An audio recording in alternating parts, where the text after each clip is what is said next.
ओम नमः सिद्धेभ्यः शुद्धात्मने नमः। नमो जीर्णाणम। सभी को सादर शुद्धात्म वंदन। आज श्रावण शुक्ला एकादशी प्रतिपदा का यह शुभ मंगल दिवस है। तिथियों में बहुत अलग अलग मान्यता है। गुजराती के अनुसार वहाँ पर पहले एक शुक्ल पक्ष आता है, फिर कृष्ण पक्ष आता है, और हिंदी में पहले कृष्ण पक्ष और फिर शुक्ल पक्ष आता है। इस प्रकार से बहुत भिन्नता है। तो चलिए, आज के दिन जो संदेश हमें प्राप्त हुआ है, इसमें राग को बताया गया है कि राग क्या है, इसका स्वरूप क्या क्या है, और किस प्रकार का ज्ञानी और अज्ञानी को राग होता है। तो चलिए पहले पढ़ते हैं आज का यह संदेश। जिसे राग का रस है, वह राग भले ही भगवान की भक्ति का हो अथवा यात्रा का हो, वह भगवान आत्मा के अतीन्द्रिय आनंद रस से रिक्त है, रहित है और मिथ्या दृष्टि है। क्या कहा आज के इस संदेश में कि राग कैसा है? राग तो राग है। राग दुख रूप है, दुखदाई है, छोड़ने योग्य है और मिथ्यात्व है। इस प्रकार से राग कैसा है? आत्मज्ञान से रहित है, शून्य है आत्मज्ञान से, यानी राग में कुछ दम नहीं है। तो दम किस में है? वीतरागता में है। इसलिए यहाँ पर राग को हे बताया है, बुरा बताया है। तो यहाँ पर कहा कि फिर राग किस प्रकार का होता है। पहले तो समझे कि राग किसे कहा।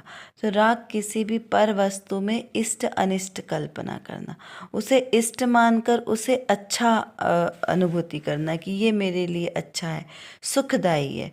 इस प्रकार हम इसको सिंपल भाषा में समझते हैं कि राग क्या है।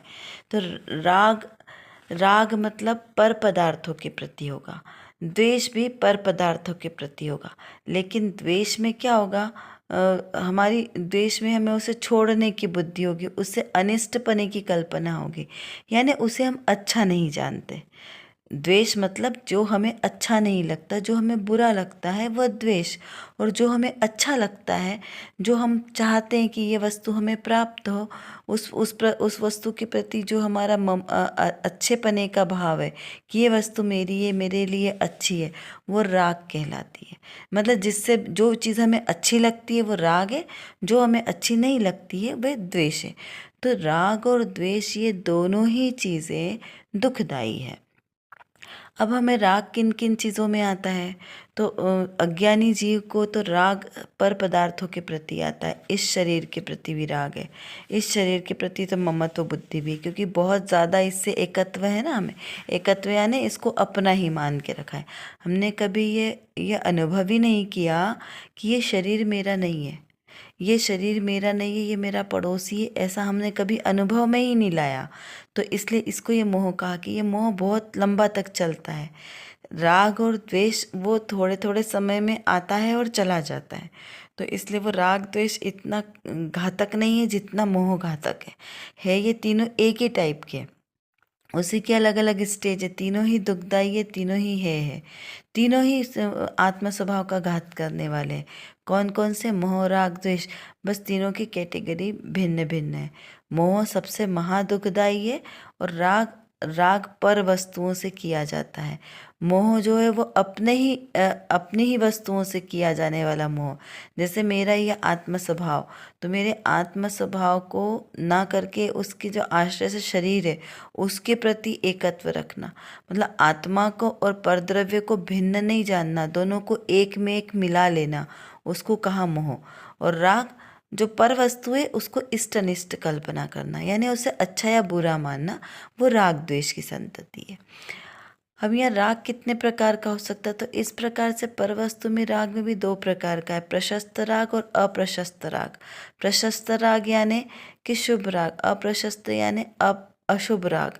तो यहाँ पर कहा कि शुभ राग भी शुभ और अशुभ होता है। तो हाँ, राग भी शुभ और अशुभ होता है। कैसे? तो अशुभ राग में पांच पांच प्रकार के जो पापों की क्रिया बताइए, उस प्रकार का राग, उनके प्रति का राग भाव। पांच इंद्रिय के विषयों के प्रति आसक्ति का भाव, ये हुआ अप्रशस्त राग यानी अशुभ राग। इससे तो नियम से ही पाप का ही बंध होने वाला है।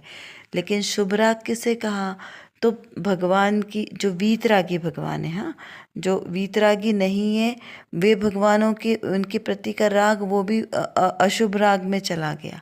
यहाँ तो कहा जो वीतराग भगवान के प्रति का राग है, जिनेंद्र भगवान, अरहंत भगवान, पांच परमेष्ठी, जिनवाणी, जिनधर्म, जिनागम, जो नौ देवता का है ना, इन नौ देवताओं के प्रति राग भाव, क्योंकि उनके प्रति भक्ति का भाव है ना, उनके प्रति पूजा का भाव है, उनका जिन शासन की प्रभावना का भाव है, जिनवाणी के संरक्षण का भाव है, लेखन पठन का भाव है, तीर्थ यात्राएं करने का भाव है। क्यों?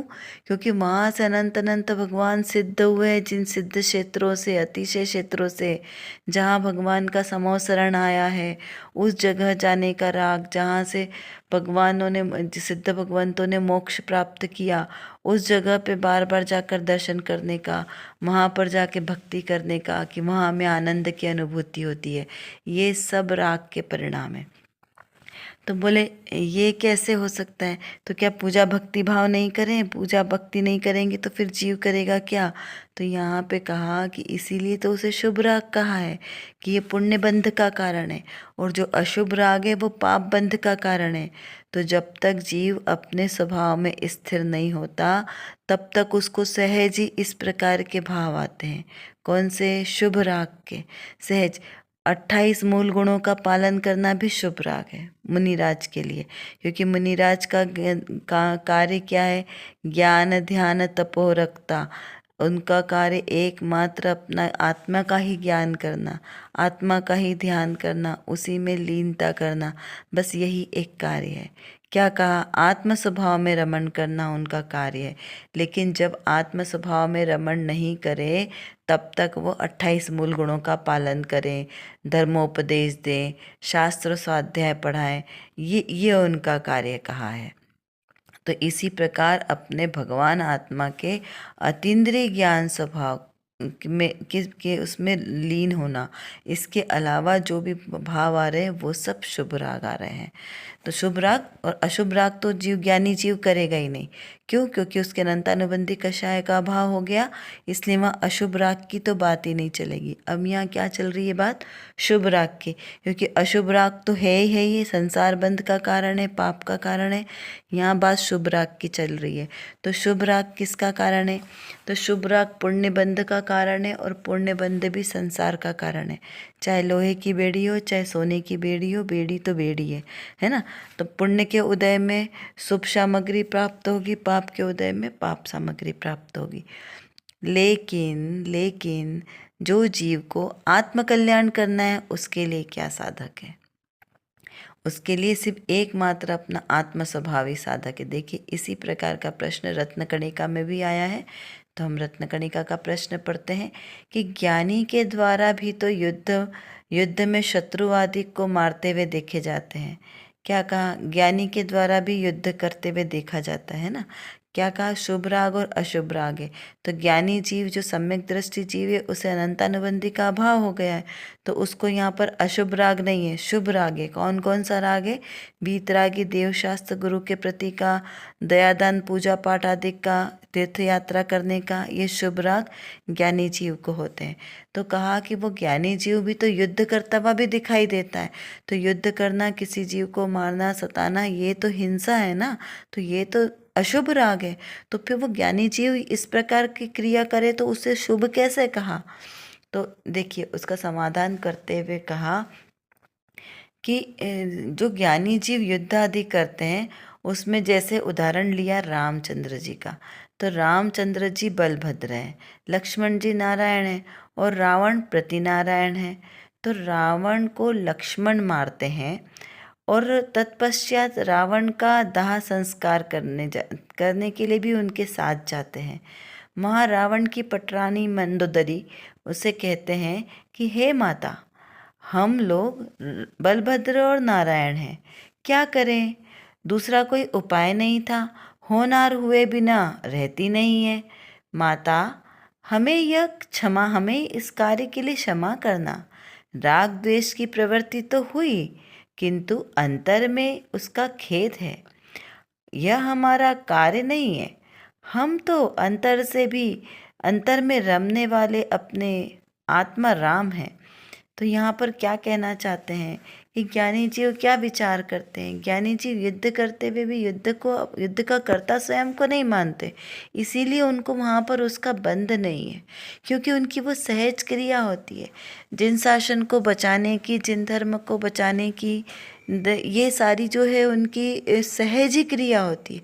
मुनि का उपसर्ग दूर करने की, यदि चक्र रत्न प्राप्त हुआ है चक्रवर्ती को, तो 6 खंड के राज्य को जीतने की सहज प्रक्रिया है। वो 6 खंड का राज्य इस अहंकार से नहीं जीतते कि मैं चक्रवर्ती हूँ तो मुझे सबके ऊपर शासन करना है, बल्कि शासन व्यवस्था को सुव्यवस्थित करने के लिए चक्रवर्ती आदि का जन्म होता है। क्यों? क्योंकि जब शासन व्यवस्था बिगड़ने लगती है तब चक्रवर्ती 6 खंड का राजा होता है, यानी कि सब पर उसका शासन चलता है। और चक्रवर्ती जिन शासन का भक्त होगा तो वो सबके ऊपर जो जो वो नियम नीति बनाएंगे वो सब पालन करेंगे। तो इस तरीके से जो राज्य व्यवस्था है वह सुचारू रूप से चलती है। तो ये उनका राज्य धर्म है। ये सब राज्य कार्य करते हुए भी वे अपने आप को उसका कर्ता नहीं मानते। ये ज्ञानी की परिणति है, क्योंकि अंतर में भेद ज्ञान सतत वर्तता है। क्या?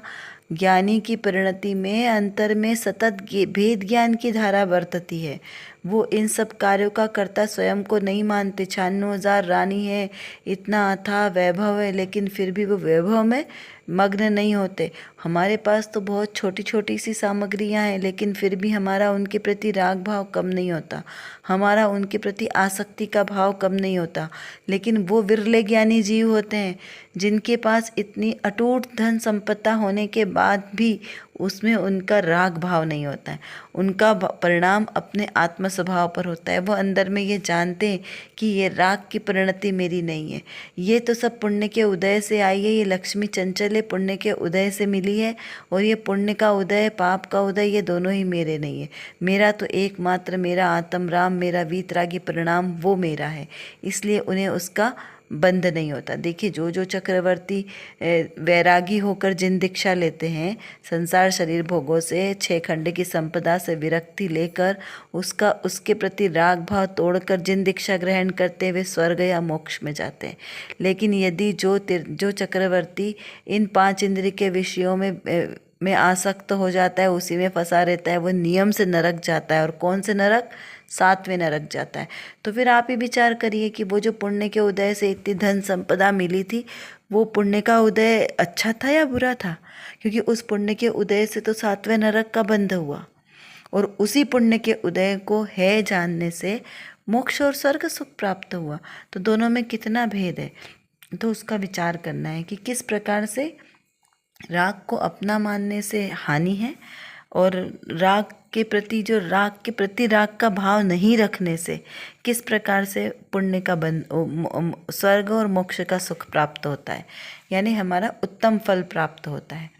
तो यहाँ पर जो हमें उदाहरण दिया है, ये राग कितना दुख रूप है। कहते हैं ना, राग आग दहे सदा ताते समामृत से। ये छड़ाला जी में क्या कहा कि राग को आग के समान कहा, कि धधकती हुई ज्वाला की तरह है राग। ये जितना बढ़ाएंगे उतना बढ़ता जाएगा। राग घटाने से कम नहीं होता। राग को कम करने के लिए क्या करना है? तो राग से दृष्टि हटाना है। दृष्टि अपने आत्म स्वभाव पर जाएगी तो पर वस्तुओं के प्रति का राग सहज छूटेगा। राग छोड़ने से नहीं छूटता है, वहाँ से दृष्टि हटा लेने से हटता है। तो यहाँ पर जैसे राम लक्ष्मण जी भरत चक्रवर्ती के उदाहरण लिए, ऐसे ही बहुत सारे आपको प्रथमानी योग में उदाहरण मिलेंगे। जो कामदेव चरम शरीरी होते हैं, इन सब को हमने युद्ध करते हुए देखा है। लेकिन जैसे युद्ध में कहा ना कि भरत चक्रवर्ती ने 6 खंड का राज्य जीता, तो उसने कितनी हिंसा की होगी। तो यहाँ पर चक्रवर्ती का तो पुण्य ऐसा होता है कि वो हिंसा नहीं करते, उनकी तलवार पर रक्त की एक बूंद भी नहीं लगी होती है। क्या कहा? भरत चक्रवर्ती आदि जो 12 चक्रवर्ती हुए, वे पूरे 6 खंड को जीतते हैं, लेकिन उनकी तलवार पर एक रक्त का निशान नहीं होता। क्यों? क्योंकि ये उनका पुण्य का प्रभाव है। उनकी पूरी सेना को देखकर दूसरे विरोधी राजा सहज ही समझ जाते हैं कि इनसे हमें युद्ध नहीं करना है, इनके सामने सरेंडर होना है। तो जैसे ही वो उन नगरों की सीमा के बाहर आते हैं, वैसे ही वो राजा आके नतमस्तक हो जाते हैं और जो भी उनकी कीमती वस्तुएं वो सब राजा को दे देते हैं। जैसे 96,000 रानियां कैसे हो जाती है? कोई चक्रवर्ती थोड़ी ना सबको लेने जाते हैं कि अरे उनको शादी करने का भाव है, इतनी रानियां इकट्ठी करने का, तो वो जाते हैं। नहीं, वो जो राजा अपने आप को सरेंडर करते हैं, उनकी जितनी भी उनके पास कुंवारी लड़कियां होती हैं, उनकी कन्याएं, वे सारी की सारी कन्याएं उन चक्रवर्ती को दे देते हैं। जिनकी पहले से शादी कर देते हैं वो तो बात अलग है, पर जिनकी नहीं होती वो सब अपनी अपनी कन्याएं दे देते हैं। तो सोचो, 6 खंड का राज्य जीत कर आएंगे तो कितने सारे राजाओं को जीता, तो उन सब राजाओं की कन्याएं मिलकर उनके पास इतनी सारी रानियां हो जाती है। और ये उनका पुण्य का वैभव है, इसलिए उन्हें रानियां मिलती है। उनको उनके प्रति आसक्ति का भाव नहीं होता है कि उनको कोई राग भाव की तीव्रता होती है, जैसे दूसरे लोग समझते हैं कि अरे वो तो इतने सारी रानियों के साथ भ्रमण करते हैं। तो इस प्रकार नहीं होते। वो तीर्थंकर जो चक्रवर्ती होते हैं, उनका मूल शरीर अपने ही पटरानी एक ही रानी के पास होता है, वो सब रानियों के पास नहीं जाते।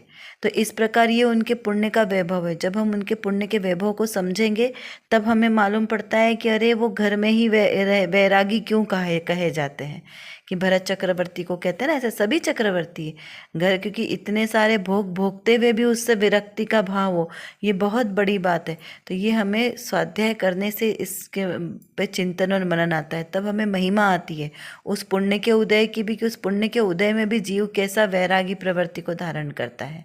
तो ऐसे ही जैसे जम्बू स्वामी ने भी युद्ध किया, लेकिन उनका जो वज्र जैसा शरीर है, व्रज वृषभ नाराचन सैनन वाला, उस शरीर के निकलने से उसके से जो हवा चलती है ना, उसी से लोग गिर जाते हैं और बेहोश हो जाते हैं। तो इस प्रकार से वो भी युद्ध जीतते हैं। जरूरी नहीं है कि वो सबको तलवार से प्रहार करेंगे तो युद्ध जीतेंगे। कई बार वो ऐसी हल्की तलवार उठाते हैं और सारे लोग अपने आप ही गिर जाते हैं। तो इस प्रकार से भी वो युद्ध जीतते हैं, यानी उसमें हिंसा नहीं होती है। जो महापुरुष होते हैं, महापुरुषों के द्वारा जो युद्ध आदि होता है उसमें हिंसा नहीं होती। महापुरुष किसे कहा? ये पुराण पुरुषों के द्वारा। बाकी की बात अभी नहीं चल रही, अभी पुराण पुरुषों की बात चल रही, जो नारायण, बलभद्र, इस प्रकार से इन लोगों की बात चल रही कि उसमें युद्ध में ज़्यादा हिंसा नहीं होती है। अब नारायण और प्रतिनारायण का तो नियोग ही है कि प्रतिनारायण का वध होता ही होता है नारायण के हाथ से। तो ये यहाँ पर वो नियम नहीं लगेगा, क्योंकि यहाँ तो उसका वध हुआ है, तो यहाँ हिंसा तो हुई है, लेकिन हिंसा का कर्ता स्वयं को नहीं माना, क्योंकि जो प्रतिनारायण है उसका आयु कर्म क्षय होना, और जो नारायण है उसके द्वारा अस्त्र शस्त्र चलाना, ये दोनों का निमित्त नैमित्तिक संबंध है। इस कारण से ऐसा कहने में आता है कि लक्ष्मण ने रावण को मारा, तो लक्ष्मण ने रावण को नहीं मारा, उसने अपनी आयु क्षय के साथ उसका मरण हुआ। मरण तो अपने कारण होता है, कोई किसी जीव को मार नहीं सकता, कोई किसी जीव को बचा नहीं सकता। ये सत्य सिद्धांत है ना। कहा है ना समय जी में, निज आयु क्षय से मरण हो, यह बात जिनवर ने कही, बेमार कैसे सकेंगे जब आयु हर सकते नहीं। निज आयु क्षय से मरण हो, यह बात जिनवर ने कही, कैसे बचावे वे तुझे जब आयु दे सकते नहीं। तो इस प्रकार ना तो वो आयु दे सकते हैं, ना वो आयु हरण कर सकते हैं। तो सब जो कुछ होता है वो अपने अपने ही कर्म के अनुसार होता है। यहाँ पर एक द्रव्य दूसरे द्रव्य का कुछ कार्य करता नहीं है। इस प्रकार का चिंतन ज्ञानी को सतत वर्तता है, क्या कहा? ज्ञानी के ज्ञान में इस प्रकार का चिंतन सतत वर्तता है, इसलिए वो बुद्धिपूर्वक कार्य करते हैं। ऐसा यहाँ पर स्वच्छंदता ग्रहण नहीं करना कि फिर जब सब कार्य अपने अनुसार होता है तो फिर हमें ये उपदेश क्यों देता है कि सटकाए के जीवों की हिंसा से बचो। तो यहाँ पर ऐसा नहीं लेना। यहाँ यत्नाचार पूर्वक बात चल रही है कि यत्नाचार पूर्वक ज्ञानी जीव की क्रिया होती है, लेकिन यत्नाचार पूर्वक करते हुए भी अगर जीव का घात हो जाए तो उसका दोष नहीं लेता। अगर प्रमाद पूर्वक कोई क्रिया करें या स्वच्छंदता पूर्वक क्रिया करेंगे तो वो अज्ञानी की क्रिया होगी, वो ज्ञानी की क्रिया नहीं कहलाएगी। इसलिए यहाँ पे ज्ञानी की क्रिया और अज्ञानी की क्रिया दोनों का भेद जानना बहुत आवश्यक है। जब तक दोनों का भेद ज्ञान नहीं करेंगे तब तक हमारी जो दृष्टि है वो शुद्ध नहीं होगी, क्योंकि बात द्रव्य दृष्टि से करनी है। पर्याय दृष्टि, वो पर्याय दृष्टि तो है ना, छोड़ने योग्य है। तो पर्याय को देखेंगे तो पाप का बंध ही होगा। द्रव्य दृष्टि पर रखेंगे तो हमारी जो जितनी भी हमारी आकुलता और जितनी भी चिंता है वो सब समाप्त हो जाएगी। तो इस प्रकार चिंतन, राग का चिंतन नहीं करना है कि राग को कैसे हटाएं, कैसे करें। चिंतन तो एकमात्र अपने आत्म स्वभाव का करना है। आत्म स्वभाव का चिंतन करेंगे तो रागादिक भाव की संतति सहज ही चली जाएगी, क्योंकि राग चिंता करने के लिए चीज़ नहीं है। राग का चिंतन करना ये सब आर्त ध्यान में चला जाएगा। आर्त ध्यान और रौद्र ध्यान दुर्गति का कारण है। अशुभ ध्यान है ना। ध्यान किसका होता है? ध्यान एकमात्र आत्मा का होता है। चिंतन आत्मा का चिंतन होता है, तत्वों का चिंतन होता है कि हे गे उपादेय क्या है, मेरा आत्मा कैसा है, आत्मा का स्वरूप कैसा है। इस प्रकार आत्म स्वभाव का चिंतन करेंगे तो उससे हमारी चिंतन की धारा मजबूत होगी, और चिंतन की धारा को जितनी बढ़ाएंगे, जितनी दृष्टि पैनी होगी, उतना भेद ज्ञान में हमारे लिए सहायक है। और भेद ज्ञान प्रति समय करना है। श्रद्धान एक बार करना है कि मैं आत्मा हूँ, पर पदार्थों का कर्ता मैं नहीं हूँ, क्योंकि सारे पंच परमेष्ठी भगवंतों ने क्या कार्य किया? यही एक कार्य किया है, अपने आत्मा का चिंतन किया, पर पदार्थों का चिंतन नहीं किया, पर पदार्थों के प्रति राग द्वेष का भाव नहीं किया। किसी ने उन पर उपसर्ग किया तो भी उनके प्रति उन्होंने राग द्वेष का भाव नहीं किया। किसी जीव को मारने का भाव नहीं किया। अनंग सराजी ने उस अजगर को मारने का भाव नहीं किया, उसको जीवन दान दिया कि आयु तो हमारी निश्चित है। तो इस प्रकार से यहाँ हमें समझना है। चलिए अब कुछ प्रश्नों के माध्यम से चिंतन करते हैं कि राग को किसके समान बताया है और इसका क्या फल है। भगवान की भक्ति करना क्या है, इसका क्या अर्थ समझना है। राग किसे कहते हैं, राग कितने प्रकार का होता है, इसमें से अच्छा राग कौन सा है, बुरा राग कौन सा है, या दोनों ही राग बुरे ही हैं। राग को हटाने की चिंता करनी चाहिए या फिर चिंतन करना चाहिए? क्या करना चाहिए जिससे राग ना रहे? जीव कब तक अज्ञानी बना रह सकता है? देखिए, अनादिकाल से जीव अज्ञानी है, लेकिन कब तक अज्ञानी बना रहेगा, इसका विचार चिंतन करना है। कर विचार तो पाम, हम जितना विचार करेंगे उतना ही हमारा विषय क्लियर होगा, क्योंकि हमारे पास समय की कमी है और जानना बहुत ज़्यादा है। और किसको जानना है? अपने ही ज्ञायक स्वभाव को जानना है। तो जब तक हम अपने इस ज्ञायक स्वभाव को नहीं जानेंगे तब तक हमारा कोई भी कार्य सिद्ध नहीं हो सकता। तो एकमात्र जो मेरे अंदर, मतलब मेरे आत्म स्वभाव में जो ज्ञान नाम का विशेष गुण है, इस गुण को एकमात्र अपने ज्ञायक स्वभाव को जानने में लगाएं तो निर्विकल्प दशा की प्राप्ति होगी। और इस निर्विकल्प दशा के ही आश्रय से हमें शाश्वत सुख की प्राप्ति होगी। तो वो शाश्वत सुख हमें प्राप्त हो, इसीलिए पुरुषार्थ करना आवश्यक है। उसके लिए व्यवहार से तो सच्चे वीतरागी देवशास्त्र गुरु का आश्रय लेना योग्य है, और निश्चय नय से मेरी निज शुद्धात्मा का आश्रय लेना ही सर्वश्रेष्ठ उपाय है। अभी के लिए बस इतना ही। विशेष चर्चा हम आगे की कक्षाओं में करेंगे। तब तक हम अपने आत्मस्वरूप को जानें, पहचानें और उसी में लीन रहें। इसी विशेष मंगल भावना के साथ आप सभी को सादर जय जिनेंद्र।